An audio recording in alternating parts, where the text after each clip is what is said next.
Meters began changing. Blood pressure became unstable. Her heart rate slow. Despite every medication, despite every effort, despite everyone refusing to give up, her little heart finally stopped. The ICU became silent. Another child has been lost. Ventilator turned off.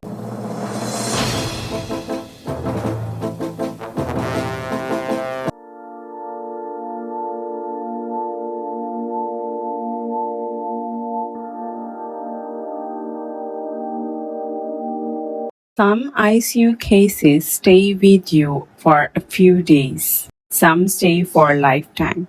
This is one of those stories.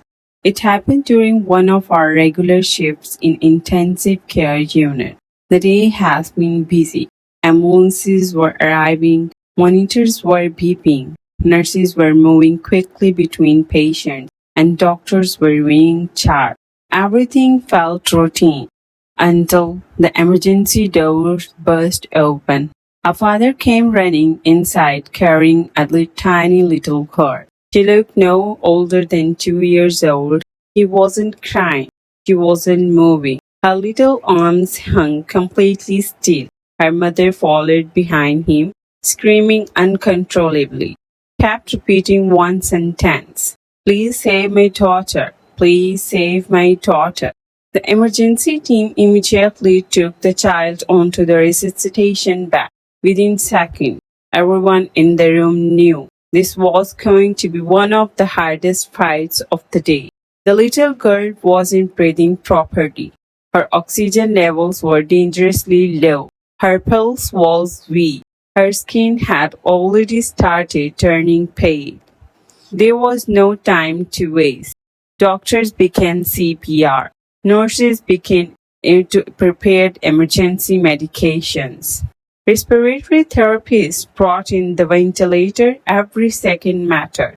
After several minutes of intensive resuscitation, her heartbeat became more stable, but she still wasn't breathing on her own. The decision was made immediately. She had to be placed on ventilator. As the breathing tube was inserted, the room became strangely quiet. Everyone knew that saving her life would now depend on whether her brain had been without oxygen for too long. The question nobody could answer was, what happened? Only after she was stabilized did we finally hear the family story, and every person in the peds ICU became silent. The little girl wasn't just any child. She was her parents' miracle. Her parents had waited 7 years long to have a baby. 7 years of infertility treatment, hospital visit, specialists, medicine, and prayer. Disappointment after disappointment. Family members constantly asking uncomfortable questions. People telling them to be patient. But patience isn't easy when every year feels longer than the last. Finally, after years of treatment and countless prayers, God blessed them with a beautiful baby girl. She became the center of their world. Every birthday was celebrated like a miracle. Every smile felt like a gift. Her parents couldn't imagine life without her. She was only 2 years old, curious, playful, always exploring. Like every toddler, she wanted to touch everything she saw. On the day of accident, nothing seemed unusual. Her mother was doing household chores, cleaning, organizing, moving from one room to another. Meanwhile, the little girl was quietly walking around the house by herself. Children at that age don't understand danger. They simply explore. Earlier, her mother had filled a large bucket with water in the bathroom. She intended to use it while cleaning. She thought she'd only be away for a few minutes. She never imagined it could become life-threatening. At some point, the little girl slowly wandered toward the bathroom. No one noticed. She looked inside the water-filled bucket. Maybe She was curious. Maybe she wanted to play. Maybe she leaned forward just a little too far. And then she lost her balance. She fell headfirst into the water. Toddlers have relatively heavy heads compared to the rest of their bodies. Once she fell forward, she couldn't lift herself back up. Because her face was underwater, she couldn't cry.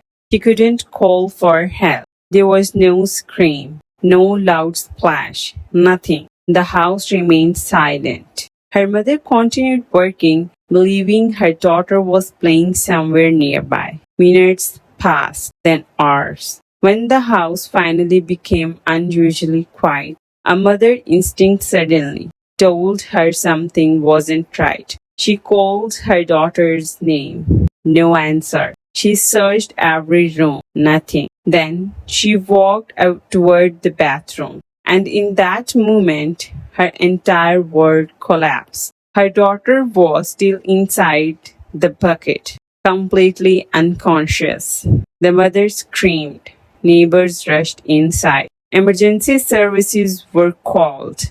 The little girl was pulled from the water and rushed to the hospital. By the time she reached us, she had already been deprived of oxygen for far too long. Despite every treatment available, the damage was severe. The ventilator breathed for her. Machines supported her body. Medication supported her blood pressure. And medicines cannot always reverse prolonged oxygen deprivation. The next 2 days were incredibly difficult. Every morning, her parents arrived before sunrise. Every evening, they left with swollen eyes from crying. Her father stood quietly beside the bed. He rarely spoke. He simply held her tiny hand. Her mother, she couldn't stop blaming herself. Over and over, she repeated the same heartbreaking word. This is my fault. God trusted me with this child. I looked away. If I had checked just 1 minute earlier, if I hadn't filled that bucket, if only, those two words, if only. They were among the heaviest words any grieving parents can carry. As healthcare workers, we tried to comfort her. We reminded her that accidents happen in seconds. We encouraged her not to carry unbearable guilt alone. But no words can erase a mother's pain. On the third day, the monitors began changing. Blood pressure became unstable. Her heart rate slowed. Despite every medication, despite every effort, despite everyone refusing to give up, her little heart finally stopped. The ICU became silent.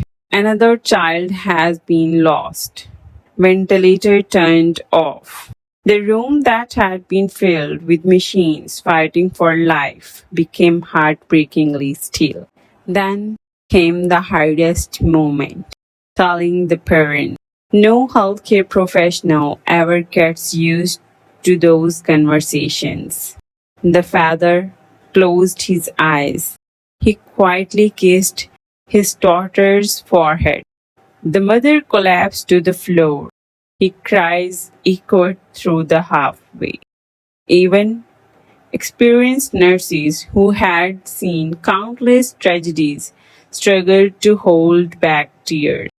Some stepped outside the room just to compose themselves because no one is emotionally prepared to watch parents say goodbye to the child they waited 7 years to meet.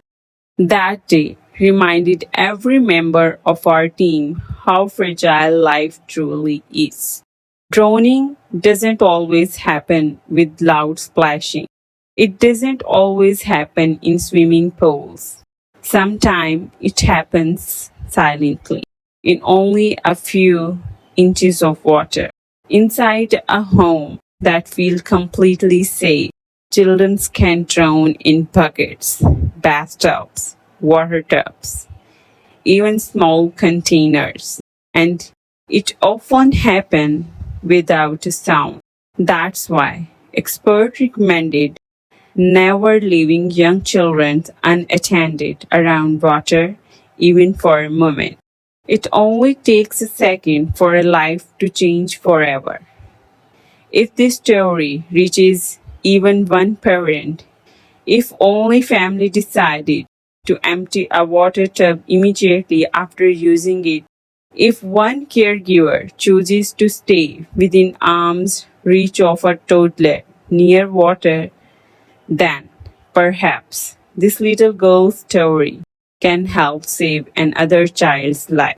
Sometimes awareness is the greatest gift we can give. Thank you for listening. If this story touched your heart, consider sharing it with someone who has young children. One simple share could prevent another tragedy. Stay safe, take care of your loved ones, and never underestimate how quickly a silent accident can happen.